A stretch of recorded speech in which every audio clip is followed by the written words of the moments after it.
பார்க்க போகிறது ஏற்கனவே சிம்பிளிஃபிகேஷன். ஃபோர்த் சம்லேருந்து பார்க்கலாம். x + 1 / x = 2 எனில் x³ - 1 / x³ மதிப்பு காண்க. இதுக்கான ஒரு ஜென்ரல் ஃபார்மேட் பார்ப்போம்.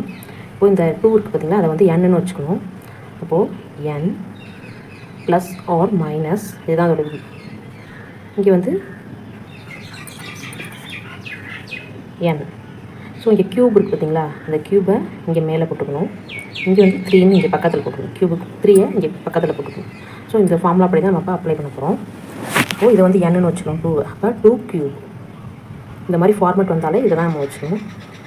இங்கே ப்ளஸ் கொடுத்துருவாங்க. x + 1 / x = 2ன்னு கொடுத்துருவாங்க. அப்போ நம்ம ப்ளஸ் கொடுத்துருந்தோம், அதுக்கு மைனஸ்ன்னு மாற்றிக்கணும். 3 × n வேல்யூ இங்கே நம்ம 2.